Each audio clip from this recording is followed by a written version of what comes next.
Before Lent begins, before restraint and routine set in, there's a moment that shows up across the country in small, delicious ways. It's a pause, a permission slip, a reason to gather around something sweet or fried or butter rich and say, "Today we indulge." Welcome to Pop Culture Passport, your ultimate guide to quirky and cool destinations across the US. I'm your host, Beth Scalacci, aka the Roman Yeti, here to help you dive into the world of theme parks, uncover film and TV locations, and explore quirky museums, roadside attractions, and legendary venues that capture the heart and soul of this unique country. So grab your pop culture passport and let's discover destinations that resonate with your interest, not just with what's trending on social media. Are you ready? Let's roam! Welcome back. As you know by now, that sound lets us know that today's episode is a Snack Society report. Today, we open the Snack Society, Snack Files, and Test Kitchen to dive into the foods people across the U.S. eat on the day before Lent. You may know this time as Mardi Gras, or Fat Tuesday, or even Shrove Tuesday. And maybe you didn't grow up calling it anything at all. You just remember pancakes for dinner, donuts at school, or a bakery box that only appeared once a year. From king cakes and beignets to punchki, fashnots, and simple kitchen table traditions, this isn't just a list of ingredients. This is about how food helps us mark time, build connection, and share one last moment of indulgence together. Now, in places like Louisiana, this moment looks like king cake. Brightly iced, passed from hand to hand with a tiny plastic baby hidden inside, and a mixed blessing of a responsibility attached to whoever finds that plastic baby. But if you zoom out, you start to see that king cake is just one version of a much tastier story. King cake is the most recognizable symbol of Fat Tuesday in the United States, especially along the Gulf Coast. At its simplest, it's a ring shaped cake, often flavored with cinnamon, covered in icing, and decorated in purple, green, and gold, the traditional colors of Mardi Gras. That purple, green, and gold sugar isn't just decoration, though. Those Mardi Gras colors represent justice, faith, and power, tying the cake back to deeper symbolism of the season. Now, king cakes is much more than just a dessert. It is a ritual wrapped around it. Some bakers still bake a small plastic baby into the cake, and whoever finds it in their slice is said to have good luck for the year, along with the responsibility of providing the next cake. It's a clever system that keeps the tradition going and turns dessert into a shared obligation. Now, most commercial bakers now tuck the baby underneath the cake due to choking hazards, but it's still a fun and great tradition. Now, king cake gets its roots in European Epiphany celebrations, but in Louisiana, it evolved into something uniquely communal. Bakeries begin selling them weeks before Mardi Gras, and offices, classrooms, and households often go through several cakes in a single season. This isn't a special occasion dessert, it's an ongoing shared experience. And like my any beloved regional food, there are strong opinions. Some people swear by the traditional cinnamon version, while others won't touch a cake unless it's filled with cream cheese, fruit, or praline. You'll find bakery made cakes, grocery store versions, and plenty of ambitious home bakers. More on that later. I have made king cake before, and we'll talk about this year's experience. But it's a commitment, and it's one of those recipes that does remind you why bakeries exist. So whether you buy it from a local bakery or pick one up at the store, the point isn't the perfection of it. The point is the participation. So while king cake may get most of the attention, it's not the only one that Americans use to mark Fat Tuesdays.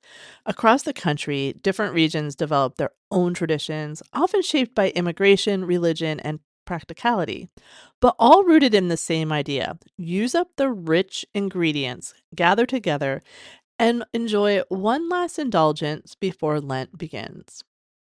Now, in Louisiana, Fat Tuesday is loud, colorful, and bakery driven. King cakes dominate the season, as I said, but they're rarely alone. You can find beignets, fried dough, and sugar dusted treats are all part of the broader Mardi Gras atmosphere.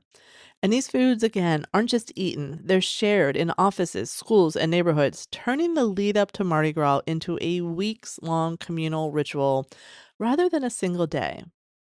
Now, if you head north and east, especially into the Midwest and parts of Pennsylvania, Fat Tuesday means punchki. Now, these are dense, filled donuts that were created to use up the sugar, butter, eggs, and lard before Lent. And unlike lighter donuts, punchki are intentionally heavy, meant to be filling, rich, and satisfying. For many families, buying punchki is as much a seasonal tradition as carving a pumpkin or baking holiday cookies.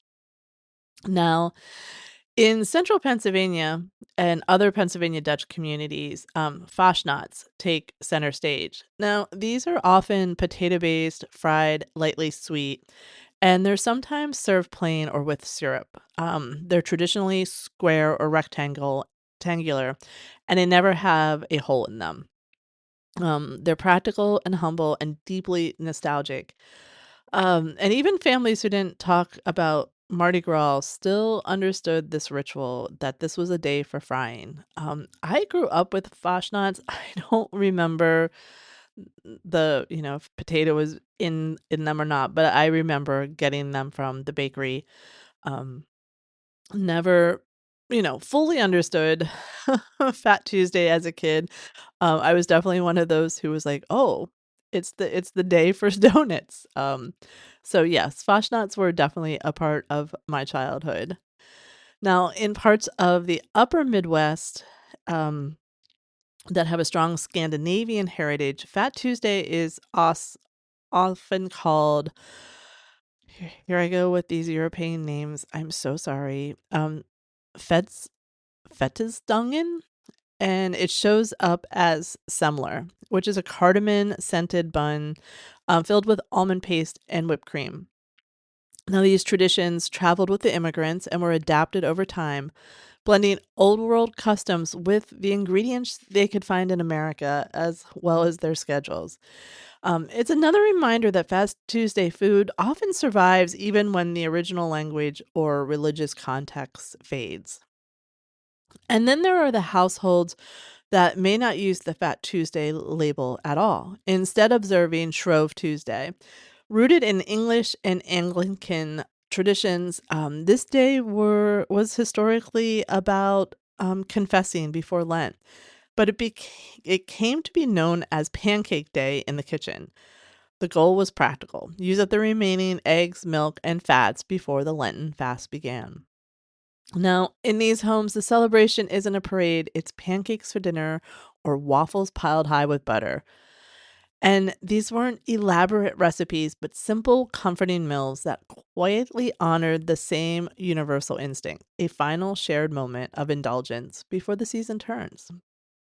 Now, whether it's a king cake, punchki, fashnot, or pancakes at the kitchen table, Fat Tuesday tells the same story: that long before social media or viral recipes, people used food to mark time together. Now, as I said, while I had made a king cake before at home, I decided to tackle it again because it was so cold and windy over the weekend here in Maryland, that it they told us it was dangerous to go outside, um, and I just didn't want to. It was awful out. So I used the same recipe that I used last time. It's not really difficult, I would say, but it is a huge commitment of time. It took me all afternoon. Um, I don't like to knead by hand, so this recipe was great because the mixer did all the work, and I was doing pretty well until it was time to roll out the dough to the correct size. And then I had to cut it and braid it. It was like my brain forgot how to braid. I was sort of doing it sideways on the counter, so I think that was part of it. I didn't have it straight in front of me. I had the cinnamon sugar filling all over the place. Um, the dough didn't quite cooperate with me. I'm gonna blame it on how cold it was outside, and where I bake is near a window. So I'm gonna blame can we blame that? I don't know. But anyhow, we also didn't use a baby. I didn't have one. And I'm so paranoid about something like that melting in the oven and causing a kitchen fire. So, I didn't do that. Also didn't remember to even if we had one, I didn't have one to put in even after baking. Um, was it the prettiest thing I've ever made? No. Was it the tastiest? Also, no. But it was good. It was a fun way to spend the afternoon while watching the the Winter Olympics. And, um, I learned a lot. I probably didn't bake it long enough. I definitely had trouble getting it to an even, size. So, you know, that's part of it, right? The lesson in in the test kitchen, it's not always gonna be perfect. But I wanted to try. I wanted, to give it a go. But in my mind, whether it's a homemade cake, a bakery box on the counter, or a grocery store version, the tradition's still there. So what was my test kitchen takeaway? If you love baking and you want a project, then go for it. Make a king cake, do your thing. But if you what you really want is the experience of the slices and the baby and the shared moment, let the professionals handle it. That's my advice to you. So, however you choose to celebrate Fat Tuesday, whether it's a bakery box, a family recipe, or something simple made at home, know that you're part of a much bigger story. One that reminds us that food has always been one of the easiest ways to feel connected, even across regions, generations, and traditions. And sometimes the most powerful thing a meal can do is remind us that we're not alone. And with that, we add another stamp to our pop culture passport. I hope that this episode inspires you to get out and explore all that is quirky and cool, even in your own backyard. So follow, download, and subscribe so you don't miss future episodes. Tell a friend and leave a review if you like what we're doing. You can always follow me on Instagram or Facebook. Just search for The Roaming Yeti. Keep roaming and finding your fun.